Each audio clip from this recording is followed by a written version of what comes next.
누가복음 7장 1절부터 10절까지 말씀입니다. 다 찾으신 줄 알고 제가 봉독하겠습니다. 예수께서 모든 말씀을 백성에게 들려주시기를 마치신 후에 가버나움으로 들어가시니라. 어떤 백부장이 사랑하는 종이 병들어 죽게 되었더니 예수의 소문을 듣고 유대인의 장로 몇 사람을 예수께 보내어 오셔서 그 종을 구해 주시기를 청한지라. 이에 그들이 예수께 나와 간절히 구하여 이르되 이 일을 하시는 것이 이 사람에게는 합당하니이다. 그가 우리 민족을 사랑하고 또한 우리를 위하여 회당을 지었나이다 하니 예수께서 함께 가실새 이에 그 집이 멀지 아니하여 백부장이 벗들을 보내어 이르되 주여 수고하시지 마옵소서. 내 집에 들어오심을 나는 감당하지 못하겠나이다. 그러므로 내가 주께 나아가기도 감당하지 못할 줄을 알았나이다. 말씀만 하사 내 하인을 낫게 하소서. 나도 남의 수하에 든 사람이요 내 아래에도 병사가 있으니 이더러 가라 하면 가고 저더러 오라 하면 오고 내 종더러 이것을 하라 하면 하나이다. 예수께서 들으시고 그를 놀랍게 여겨 돌이키사 따르는 무리에게 이르시되 내가 너희에게 이르노니 이스라엘 중에서도 이만한 믿음은 만나보지 못하였노라 하시더라. 보내었던 사람들이 집으로 가보매 종이 이미 나아 있었더라. 아멘. 오늘 우리가 말씀을 살아내는 성도의 삶이라는 제목을 가지고 함께 말씀을 나누기 원합니다. 예수님께서 모든 말씀을 백성들에게 들려주시기를 마치신 후에라는 이제 말씀을 가지고 이제 7장 1절 말씀이 시작을 합니다. 이 앞에 나오는 내용들은 예수님께서 제자들을 불러 모으시고 이 평지에서 하나님의 말씀을 강론하시고 이 말씀대로 살기를 예수님께서 기대하심으로 이 말씀이 이제 끝나는 것입니다. 그리고 나서 이제 가버나움이라는 동네로 다시 들어가셨습니다. 오늘 우리가 좀 유념해서 볼 것은 이 말씀의 시작이 어떻게 시작을 했습니까? 말씀을 마치신 후에 이렇게 얘기를 했습니다. 여러분, 어떤 말을 하고 나면 우리가 어떤 기대를 할까요? 말을 하고 나면 내가 얘기했던 것을 잘 이해했는가, 잘 전달이 되었는가, 이것이 말을 한 사람들의 가장 큰 기대이고 궁금증입니다. 제가 아침마다 이제 설교를 하고 나면 이제 돌아가는 길에 다시 한번 모니터도 하고 들어보기도 하고 꼭 집에 가서 제가 아내에게 물어봐요. 아무 설명하지 않고 언급하지 않고 오늘 뭘 들었어? 한마디로 좀 얘기를 좀 해줘봐. 그러면 이제 제 아내가 대답을 잘 하면 제가 이제 잘 전달을 한 것이고 오늘 뭐 했는지 잘 모르겠는데 그러면 제가 아주 헤맨 겁니다. 그래서 이제 제가 그 기대를 하고 늘 이제 물어봐요. 말씀을 전하는 사람들에게 있어서 이 말씀을 잘 전달되었는가 이것을 기대하고 또 잘 전달되었으면 또 무엇을 기대하겠습니까? 이 말씀대로 살아내기를 기대하는 것이죠. 그래서 말씀대로 살아내는 현장을 보기를 이 말씀 설교자들은 다 기대를 합니다. 예배가 끝나고 삶으로 돌아가 정말 이 말씀대로 살았습니다 하는 그런 보고를 받고 싶은 것이죠. 물론 이제 설교를 잘 끝나고 나서 어떤 분들은 와서 너무 좋았습니다 이런 칭찬들도 참 많은 격려가 되고 용기가 되지만 진짜로 기대하는 것은 어떤 겁니까? 말씀대로 내가 살았습니다, 살아냈습니다, 이런 것을 기대합니다. 앞에서 제자들에게 하셨던 말씀의 핵심이 무엇입니까? 원수를 사랑하라, 이런 내용의 말씀이었어요. 그러나서 이 말씀을 다 끝마치고 나서 예수님이 뭐라고 하셨습니까? 말씀을 듣고 행하는 자가 되라, 이렇게 말씀하셨습니다. 지금 정말 예수님께서도 원하셨던 것은 말씀대로 살기를 원하셨던 것이죠. 말씀을 주신 주님께서 우리에게 그런 것들을 기대하십니다. 아무리 많은 말씀들을 많이 알고 깊이 알아도 말씀을 듣고 행하지 않으면 말씀의 씨가 심겨지고 싹을 틔우고 그것이 결실해서 열매를 맺지 않으면 무익한 것입니다. 아무리 많은 말씀이 있어도. 오늘 누가복음은 예수님의 말씀이 모두 끝나고 가버나움에서 말씀을 살아내는 한 사람을 우리에게 지금 소개를 하고 있습니다. 성경은 그 사람을 지금 백부장이다 이렇게 소개를 했습니다. 오늘 5절 말씀해 보니까 유대인의 장로들이 그가 우리 민족을 사랑하고 또한 우리를 위하여 회당을 지었나이다 라고 말한 것으로 보아서 우리 민족을 사랑했습니다 이렇게 얘기한 것을 보아서 아마 그 사람이 유대인은 아니었던 것 같습니다. 이방인입니다.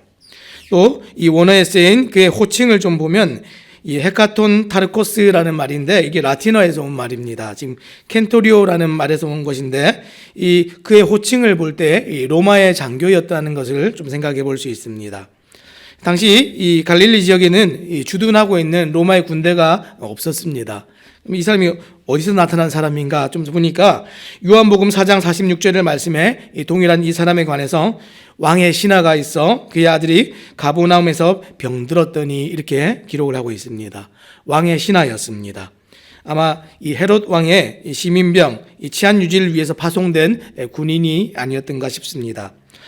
어쨌든 이 직접적인 언급은 없지만 여러 정황들을 보았을 때에 이 사람은 이방인이었지만 그는 여호와 하나님을 경외하고 알고 사랑하고 심지어는 그 율법을 쫓아서 사람들을 이웃들을 심지어는 이 유대인들에게까지 호의를 베풀던 그런 사람이었던 것으로 생각이 됩니다. 자, 그런데 예수님께서는 이 사람에 관해서 정말 이 사람이 살아가는 삶이 말씀에 반응하는 삶이다라고 여겨주셨습니다. 오늘 마지막 결론적으로 핵심적으로 이제 나오는 내용들인데 그것을 알 수 있는 대목이 무엇이죠? 9절 말씀에 보니까 이 사람의 삶의 반응에 관해서 말씀에 대한 합당한 반응으로 예수님께서 여겨주십니다. 그래서 이거는 뭐라고 말씀하셨죠? 믿음이다 이렇게 얘기하셨습니다. 여러분, 우리가 성경을 계속해서 반응을 요구하는 책이다. 또 합당한 반응이 필요한데 그것이 무엇인가 이제 성경이 얘기할 때 밝혀서 그것을 믿음이다 이렇게 얘기했습니다. 여러분, 말씀에 반응해서 살고 싶으시죠? 믿음으로 사는 삶입니다. 믿음으로. 자, 그러면 오늘 우리는 말씀을 살아내는 성도의 삶, 곧 믿음으로 사는 삶이 그러면 어떤 것인가? 오늘 이 백부장을 통해서 함께 살펴보기 원합니다. 첫 번째, 말씀을 삶으로 살아내는 첫 번째는 사람을 귀하게 여기는 삶입니다. 사람을 귀하게 여기는 삶. 2절 말씀에 보니까 어떤 백부장의 사랑하는 종이 병들어 죽게 되었더니 이렇게 기록을 하고 있습니다. 이 똑같은 이 본문의 병행 구절들이 요한복음에도 있고 마태복음에도 있는데 이 대목이 조금씩 달라요. 지금 어떤 백부장의 사랑하는 종이 병들었습니다 이렇게 되어 있는데 지금 요한복음에는 요한복음 4장에는 이 병든 사람을 아들로 휘오스라고 표현을 했습니다. 그리고 마태복음에서는 뭐라고 되어 있냐면 이 병든 사람에 관해서 이 파이스라는 표현을 썼는데 이 파이스는 종도 될 수 있고요. 아들도 될 수 있습니다. 번역이. 약간 이제 애매하게 중간 노선에서 설명을 했는데 오늘 누가복음에서는 분명하게 뭐라고 선명하게 했냐면 종이다. 둘로스다 이렇게 얘기를 했습니다. 여러분, 이 주인이 이 백부장이 선한 사람이었기 때문에 우리가 좀 짐작하기를 정말 종을 아들같이 사랑했겠구나 이렇게 짐작해 볼 수 있지만 고대 사회에서 아들과 종이 같을 수 있습니까? 아들과 종은 전혀 다른 존재입니다. 종은 아들이 될 수 없고 또 아들은 종이 절대로 아닙니다. 근데 누가복음은 이것을 명확히 종이다라고 선언을 했는데 근데 이 종을 위해서 그 백부장이었던 주인이 어느 정도로까지 희생을 하고 헌신을 하는지 우리가 좀 생각해 보기 원합니다. 이 헬라 성경에서는 이 백부장이 그 종을 귀하게 여겼다. 원어에서는 이렇게 되어 있습니다. 우리말 성경에는 사랑했다 이렇게 되어 있는데 귀하게 여겼다 이렇게 되어 있습니다. 이 귀하게 여겼다는 말이 굉장히 애매한 말입니다. 이 귀하게 여기다라는 것은 어떤 비싼 것, 비싼 물건을 우리가 귀하게 여기는 것도 귀하게 여기는 것이죠. 그래서 이 비싸다는 말 어떤 것입니까? 이 고대 사회에서 진짜 좋은 종은 비쌌습니다. 그렇죠? 물건처럼 여겨졌고 큰 재산이었습니다. 근데 그 종이 시름시름 알아서 죽어가고 있습니다. 너무 아깝죠. 살려내야 되죠. 그런 의미로서 접근을 했다면 굉장히 이것은 이기적인 동기이고 상처가 될 수 있는 행동들입니다. 그런데 우리말 성경은 이것을 사랑하다, 사랑했다 이렇게 인격적인 표현을 써서 그를 얼마나 귀하게 여겼는가라는 표현으로 우리에게 잘 번역을 해서 보여주고 있습니다. 여러분, 사람을 대하는 것은 어떻게 대하는 것이죠? 예수님께서 이 사람을 사랑하라 이렇게 말씀하실 때는 사람을 대할 때는 이렇게 사랑하는 게 아닙니다. 비싸고 좋은 가치가 있어서 사랑하는 게 아니죠. 사람을 대할 때는 효용 가치가 있고 쓸모가 있고 손이 계산을 해서 나에게 유익을 끼치는 사람을 사랑하는 것, 그건 사랑이라고 우리가 얘기할 수 없죠. 이 율법의 완성은 어떤 것입니까? 하나님은 사랑, 그리고 이웃 사랑인데 예수님께서는 이 이웃 사랑의 범위를 어디까지 확대해서 설교하시고 말씀하셨습니까? 원수까지도 사랑해라 이렇게 말씀하셨습니다. 하나님을 근데 사랑하고 이웃을 사랑하고 사람들을 사용하는데 어떤 사람들은 사랑을 하는 게 아니라 사용을 하는 사람들이 있습니다. 이용한다고 그러죠. 우리가 보통 이용하는 게 어떤 겁니까? 나의 유익과 내 손익 계산을 따져서 유리한 대로 사람들에게 달라붙어서 그 사람들을 교묘하게 이용하는 것, 교묘하게 관계들을 맺고 교묘하게 그 줄에 서는 것, 이런 것들이 사람을 이용하는 겁니다. 근데 어떤 사람들은 하나님도 그렇게 사용하고 이용하려고 드는 사람들이 있습니다. 이것은 절대로 사랑이 아니죠. 이 백부장은 이방인이었는데, 이방인이란 말은 무슨 얘기입니까? 당시에 유대인들에게 있어서 이 이방인은 개처럼 여겨졌고, 그리고 특별히 이 로마의 사람들은 이 유대인들에게 원수였습니다. 그런데 지금 원수였는데 이 백부장이 서로 원수지간인 이 유대인들에게 선대하고 호의를 베풀고 심지어 사랑했습니다. 그 증거를 삶으로 보이면서 살았습니다. 그 증거가 무엇입니까? 결국에는 그 원수지간이던 이 사람들과 친구가 되었습니다. 그래서 그 대목을 잘 알 수 있는 대목이 어디 있죠? 지금 이 백부장의 사랑하는 종이 병들게 되었는데 지금 3절 말씀에 보니까 예수의 소문을 듣고 유대인의 장로 몇 사람을 예수께 보내어 오셔서 그 종을 구해 주시기를 정한지라. 지금 백부장이 지금 이 안건을 가지고 예수님께 나아가는 것이 아니라 누가 갔습니까? 유대인의 장로들이, 아마 그 가버나움 지역에 있는 그 회당의 장로들이 예수님을 찾아갔던 것 같습니다. 지금 이런 부탁한다고 들어줄 이유가 없지 않습니까? 이 로마 사람이고 이방인인데, 심지어 그 사람이 아픈 것도 아니고 백부장이 아픈 것도 아니고 백부장이 그냥 종이 아픈 겁니다. 그 종을 위해서 우리가 굳이 가야 됩니까? 이렇게 얘기할 수도 있겠죠. 명령이었는지 부탁이었는지 알 수는 없지만 이 장로들이, 유대인의 장로들이 움직였습니다. 그렇죠? 그 정도로 지금 친밀한 어떤 사이가 되어 있다는 것이죠. 그리고 그들이 움직였던 그 동기들을 보니까 명령에 의해서 강압적으로 간 것 같지는 않습니다. 왜 그렇죠? 뒤에 나오는 이제 말씀들을 보니까 이 장로들이 예수님께 가서 뭐라고 얘기합니까? 5절 말씀에 그가 우리 민족을 사랑하고 또한 우리를 위하여 회당을 지었나이다 하니, 굉장히 호의적으로 얘기합니다. 이 사람은 진짜 좋은 사람입니다. 이방인이긴 한데 진짜 좋은 사람이 도와줘야 됩니다. 이렇게 얘기를 했습니다. 자기들이 예수님을 지금 설득하고 있습니다. 유대인의 장로들이 말로 미루어 보아서 굉장히 호의적으로 친구가 되어져 있는 것을 알 수 있죠. 그 당대에, 그 시대에. 사랑하는 여러분, 오늘 우리가 참 누군가랑 친구가 되는 것은 정말 어려운 시대를 살고 있습니다. 저는 이제 인생을 많이 살지는 않았지만 제가 살아온 날들 동안에 오늘같이 이렇게 사람들이 각박하고 자기만 생각하는 이런 시대 본 적이 없습니다. 누군가랑 친구가 되기 위해서는 뭔가를 내줘야 되고, 누군가 친구가 되기 위해서는 서로 이익관계가 있어야 친구가 되는 그런 시대입니다. 더군다나 교회가 세상과 친구가 된다 하는 일들이 너무나 어려운 시대를 살고 있죠. 특별히 지금 코로나 시대를 겪고 있으면서 교회 다닌다 그러면 너무 어렵죠. 어저께도 우리가 잠깐 나누었지만 그런 사람들을 전도해서 친구가 된다. 어떻게 해야겠습니까? 불가능하죠. 지금은 이 관계들을 따져볼 때 이 이방인과 유대인들처럼 원수가 되어 있습니다. 그런데 이 원수 같은 관계를 백부장이 어떻게 했습니까? 풀어냈죠. 사랑했죠. 그리고 그것을 누가 증거했습니까? 유대인의 장로들이 증거했습니다. 말씀을 살아내는 현장입니다. 지금 은혜를 지금 그렇게 베풀었습니다. 하지만 하나님을 잘 알고 실제로는 섬기고 있다고 여겼던 유대인의 장로들은 반대로 생각하면 어떻습니까? 지금 사랑하는데 조건이 있고 제한이 있습니다. 4절 말씀에 이에 그들이 예수께 나와 간절히 구하여 이르되 이 일을 하시는 것이 이 사람에게는 합당하니이다. 이렇게 얘기했습니다. 왜 도와줘야 된다고요? 합당하니까. 은혜를 베풀 만한 자격과 공로가 있기 때문에 도와달라는 겁니다. 세상은 이렇게 해요. 은혜를 베풀 만한, 도와줄 만한 뭔가 공로가 있고 자격이 있으니까 이 사람은 합당합니다.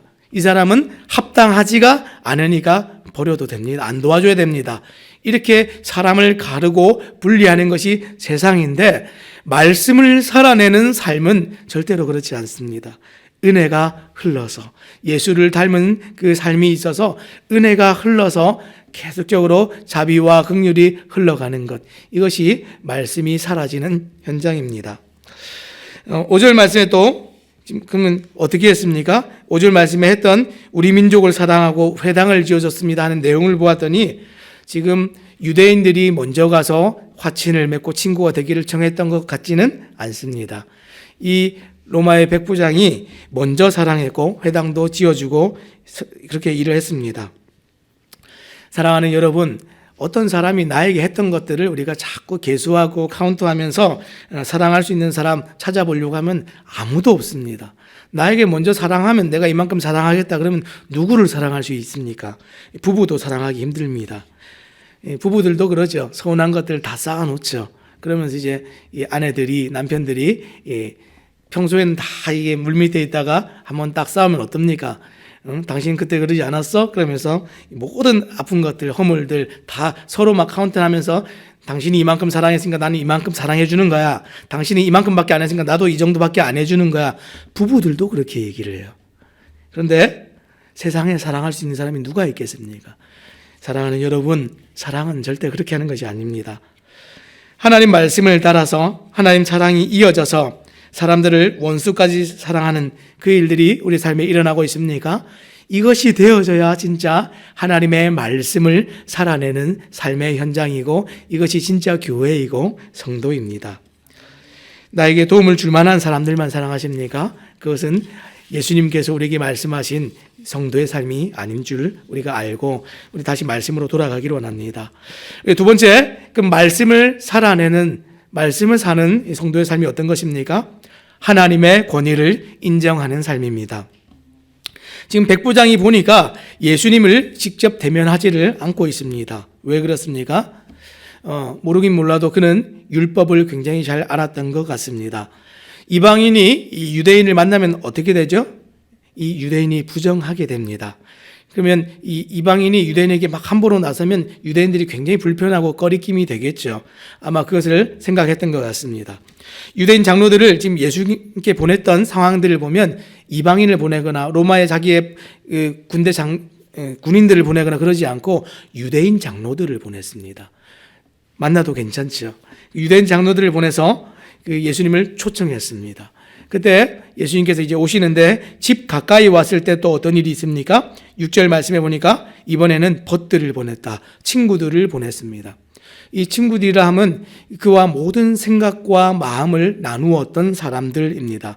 근데 그들이 얘기하기를 뭐라고 얘기했습니까? 오실 필요가 없습니다. 대면하지 않으셔도 괜찮습니다. 말씀만 하십시오라고 얘기를 했습니다. 누구의 생각입니까? 백부장의 생각입니다. 근데 이 백부장의 믿음과 생각이 누구에게 정말 전파되어져 있습니까? 정말 사랑하는 친구들에게 이것이 함께 나누어져 있는 것을 우리가 생각해 볼 수 있습니다. 근데 지금 백부장이 지금 이렇게 생각하는 이유가 무엇입니까? 이 예수님이 어떤 분이신지 제대로 알고 있기 때문에 그렇습니다. 바르게 알고 있기 때문에 그렇습니다. 이 예수를 알 때에 어떻게 알았냐면 예수님을 대면함을 감당하지 못할 것으로 여기고 함께 왔던 벗들도 말씀만 하시면 될 줄로 알고 그렇게 왔습니다. 그렇게 알지 않으면 올 수가 없죠. 분명히 이분이 오셔야 고칠 수 있다라고 여기면 친구들도 와서 이런 부탁을 간곡하게 할 수가 없습니다. 그런데 와서 그런 부탁을 하지요. 그러면서 우리가 좀 오해를 할 수 있는 대목은 그가 로마의 굉장히 높은 신분에 있는 사람이니까 예수님을 지금 오라가라 하는 거 아니야? 자기가 와야지 이런 생각 하실 수도 있겠죠.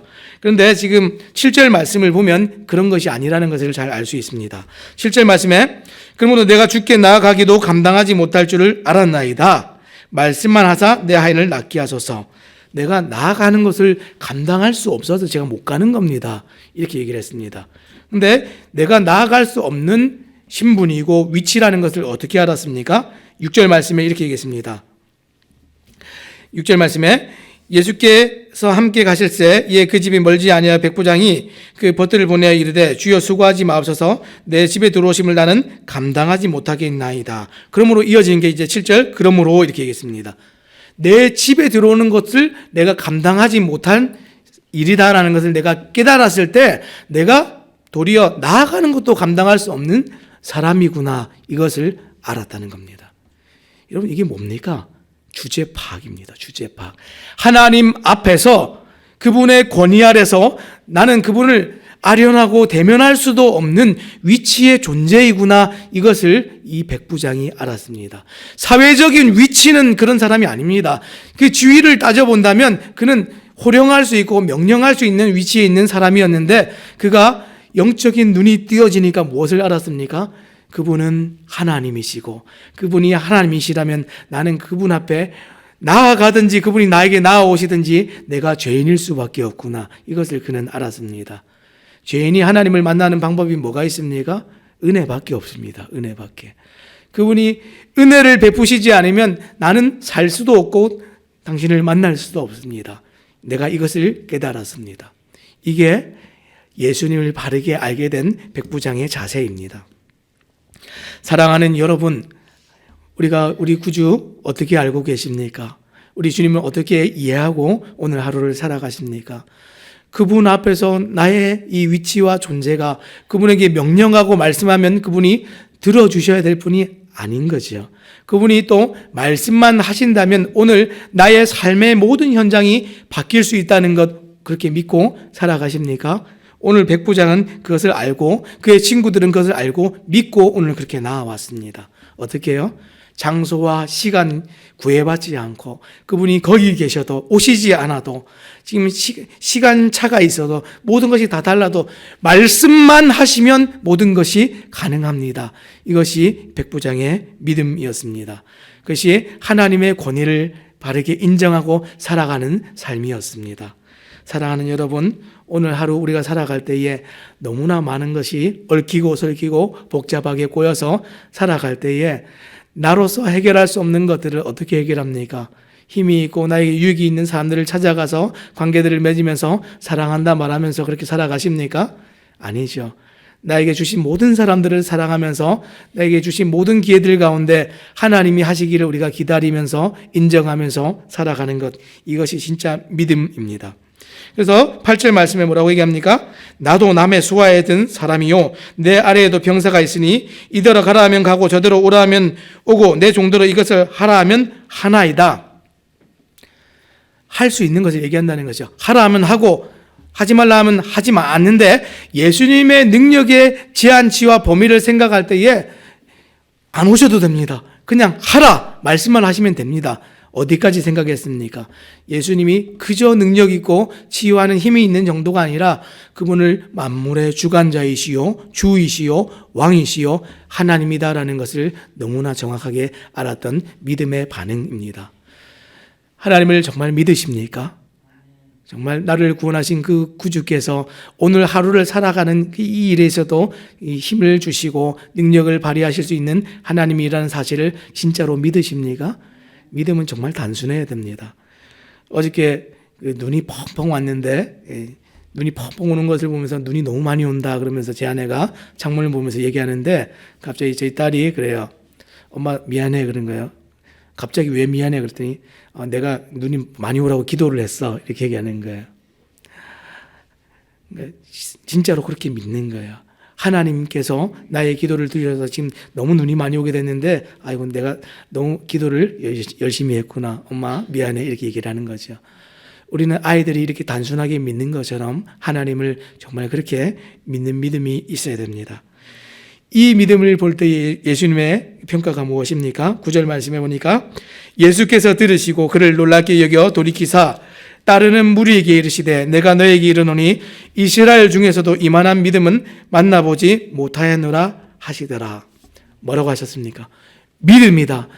믿음일 뿐이 아니라 나는 이런 믿음 만나본 적이 없다. 어디에서요? 이스라엘에서. 그는 이방인입니다. 지금 이 말씀을 하실 때 누구에게 하셨습니까? 오늘 말씀해 보니까 놀랍게 여겨 돌이키사 따르는 무리에게 이르시되, 지금 누가 따라오고 있었습니까? 유대인의 장로들이 함께 지금 따라왔습니다. 근데 예수님께서 뒤를 돌아보시면서 뒤에 있는 유대인의 장로들에게, 믿음이 있다 하는 자들에게, 하나님을 안다 하는 자들에게 부끄럽게 여기게 만드셨습니다. 이게 진짜 믿음이지. 너희들 믿음 있느냐? 이 정도 믿음이 있어야 돼. 이방인이 가진 믿음이 이 정도야 라고 지금 소개하십니다. 사랑하는 여러분, 그 결과가 무엇입니까? 믿음의 결과는 역사입니다. 이 일이 일어났을 때 사람들이 집으로 돌아가 보니까 종이 이미 나아 있었다. 성경의 기록이 오늘 이렇게 끝나고 있습니다. 오늘 하루를 살아갈 때에 믿음의 역사가 일어나는 삶을 살기 원하십니까? 하나님의 말씀이 사라지고 하나님의 말씀대로 사라지는 삶이 있어서 하나님을 바르게 알고 사랑하고 내게 주신 모든 상황과 환경에서 이웃들과 사랑하는 사람들, 내게 유익을 끼치는 사람들뿐 아니라 나에게 원수로 여겨지는 사람들조차도 조건 없이, 제한 없이 사랑함으로 정말 말씀대로 사라지는 그런 삶이 우리 모든 성도님들 삶 가운데 있어지기를 주님의 이름으로 부탁드립니다. 기도하겠습니다.